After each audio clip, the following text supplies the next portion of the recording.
प्रयासरत है कि एक वार्ड में एक जगह हो, सभी लोग धूमधाम से मिलकर एक ही जगह पर पूरी एनर्जी लगाकर और वहीं पर सभी लोग होली मिले और आशीष बच्चन हम सभी के बीच में रखे हैं।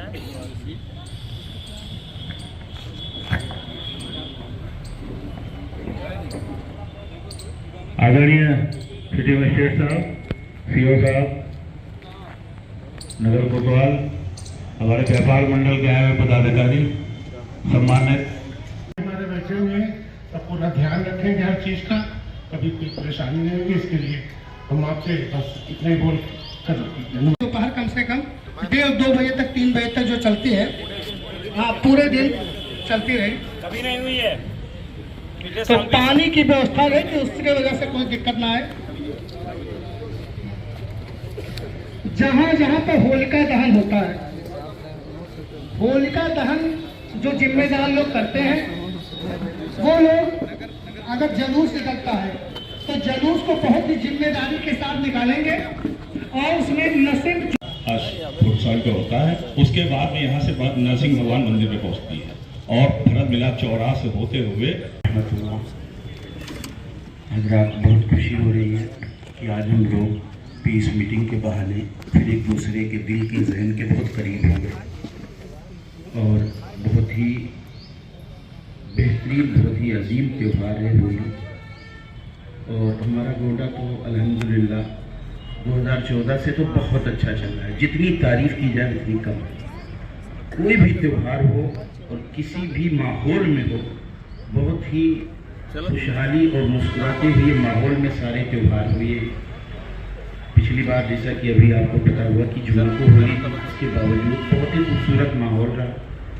इस मरतबा फिर 2-3 साल से मुसलसल ऐसा हो रहा है कि रात में जो होलिका में आग लगती है, उसी रात में शब बारात भी होती है।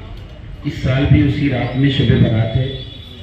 मैं अपने लोगों को खास कर गुजारिश करूँगा कि जो लोग कब्रिस्तान जाते हैं, वो कब्रिस्तान में चूँकि वो रात बहुत मोहतरम होती है, तो अपने अपने मरहूम के लिए कुरान का तोहफा पेश करते हैं, पढ़ते हैं। तो और उस रात में होलिका में आग लगनी है, तो गुजारिश है कि उसको ज़रा कब्रिस्तान थोड़ा जल्दी चले जाएँ।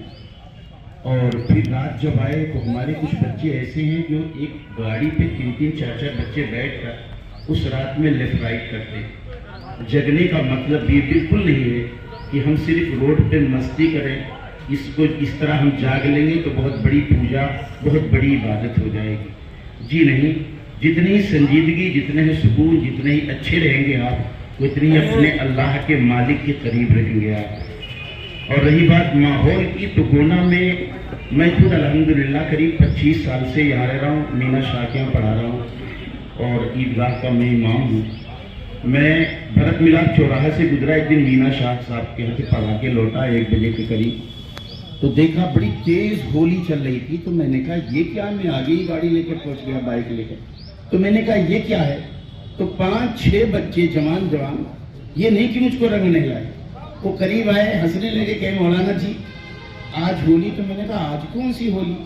तो उन बच्चों ने कहा मौलाना जी आज स्पेशल केसरिया होली है, आप मौलाना जी उधर से चले जाएं। किसी बच्चे ने मुझ पर मतलब वो नहीं कि कोई होली या इतना एहतराम, इतना लिहाज करने वाले जिस शहर में हो, उस शहर में कभी इस किस्म की कोई ऐसी बात नहीं हो सकती। मैं फिर एक बात और कहता हूँ, कुछ साल पहले भी 2-3 साल पहले, लॉकडाउन से पहले की बात है, एक मरीज हॉस्पिटल में थे, जिला अस्पताल में। समिति की बैठक थाना प्रांगण में आयोजित की गई। इस अवसर पर थाना क्षेत्र के संभ्रांतक आप सभी लोगों का धन्यवाद ज्ञापित करता हूं कि आप लोग अल्प सूचना पर इतनी अच्छी संख्या में सभी लोग अपना अपना मत, अपना अपना निर्देश हमें बताने के लिए उपस्थित हुए, इसके लिए धन्यवाद।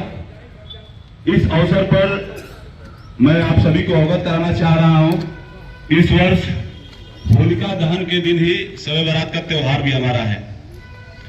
जहां हिंदू समुदाय के लोग होलिका दहन के निकलेंगे, वहीं हमारे दूसरे संप्रदाय मुस्लिम संप्रदाय के लोग शब बारात के दिन मजार कब्रिस्तान पर पहुंचेंगे।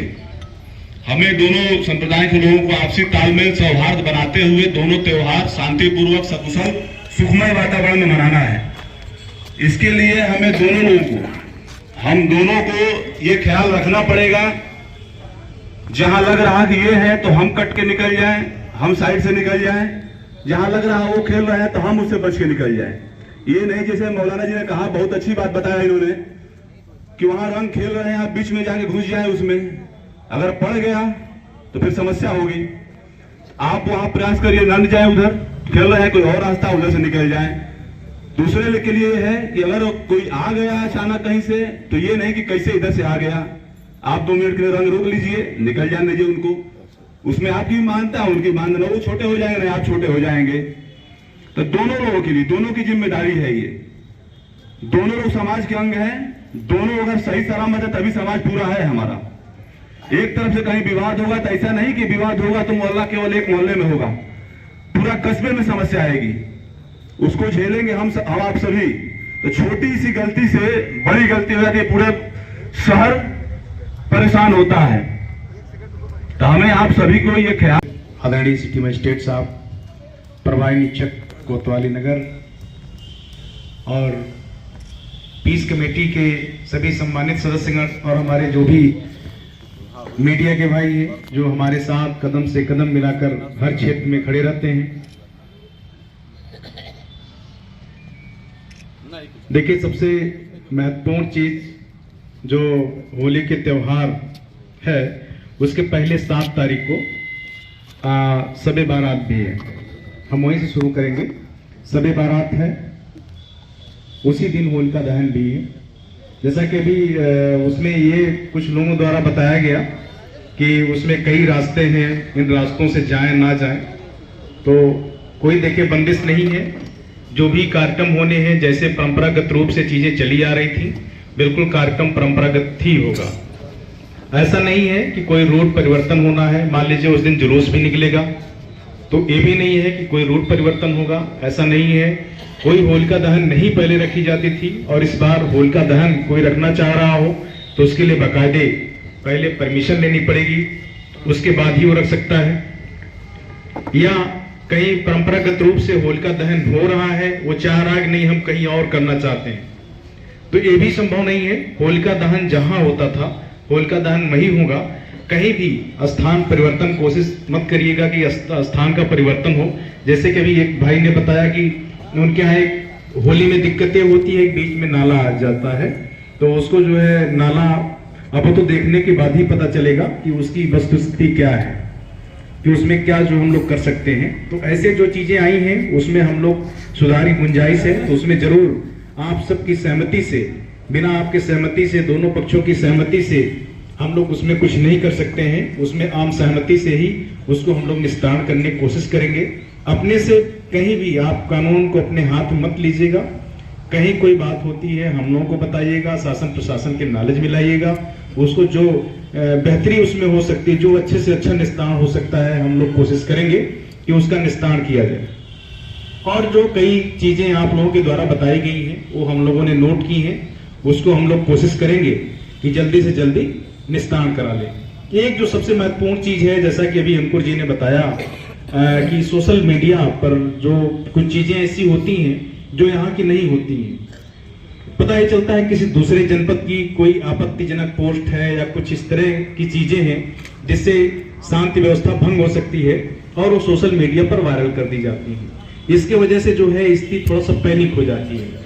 तो ये करने की आपको जरूरत नहीं है। अगर किसी के व्हाट्सएप पे इस तरह के मैसेज आते हैं तो आपको कहीं फॉरवर्ड नहीं करना है। आप शासन प्रशासन को अवगत करा दें कि शासन प्रशासन को अवगत कराएं कि ये जो है इस तरह के सोशल मीडिया पर आपत्तिजनक पोस्ट वायरल हो रहे हैं, उस पर जो भी विधिक कार्रवाई बनती है हम लोग विधिक कार्रवाई उस पर करेंगे। अब आप अच्छी तरह से जानते हैं शासन की मंशा जो है उसको हमको बताने की आवश्यकता नहीं है, बिल्कुल एकदम स्पष्ट है। 0 टॉलरेंस की नीति है। कहीं भी आप लॉ एंड ऑर्डर की स्थिति उत्पन्न करते हैं तो वो कोई भी हो, उसके खिलाफ कार्रवाई तय है, चाहे जिस समुदाय का हो, चाहे जिस धर्म का हो, चाहे जिस जात का हो। इसके लिए बिल्कुल दिमाग से चीज निकाल दीजिएगा कि कोई जो है लॉ एंड ऑर्डर की स्थिति उत्पन्न करके कोई बच जाएगा। मुझे कहने की आवश्यकता नहीं है, आप देख रहे हैं बिल्कुल कानून व्यवस्था कितना जो है चुस्त दुरुस्त है। आप यही गोंडे की आप देख लीजिए, आप कई मामले ऐसे होते हैं, हमारे पास कई फोन कभी कभी आते हैं। स्वाभाविक सी बात है, कोई भी रहेगा पैरवी करेगा। अगर किसी के लड़के से गलती हो गई, बच्चे से गलती हो गई है तो पैरवी करता है कि बच्चा मेरा बच जाए। लेकिन अगर अपराध किया है तो आप सोचिए, उसके खिलाफ कार्रवाई हुई ही हुई है। हो सकता है कि एक दिन में मुकदमा ना लिखा गया हो, दूसरे दिन ना लिखा गया हो। अगर किसी उच्चाधिकारी के संज्ञान में आप, निश्चित रूप से उसे कार्रवाई हुई है। लेकिन उसके बाद सोचिए क्या स्थिति होती है। एक बार मुकदमा लिख जाता है, उसके बाद आपका पूरा परिवार सफर करता है, आपकी आने वाली पीढ़ियां सफर करती हैं। एक संवेदनशीलता अलग बढ़ जाती है। अभी होली में ही कोई घटना हो जाए तो उसके बाद वो क्षेत्र, वो एरिया पूरा संवेदनशील हो जाता है। वो हमेशा मीटिंग में वहां के आसपास के लोगों का पता चले कि पुलिस पाबंद कर रही है, 107-16 की कार्रवाई कर रही है। उसके बाद आप परेशान घूमते हैं, साहब मेरे पास तो 107-16 की नोटिस आ गई, ये कैसे हो गया। अभी जैसे मेरे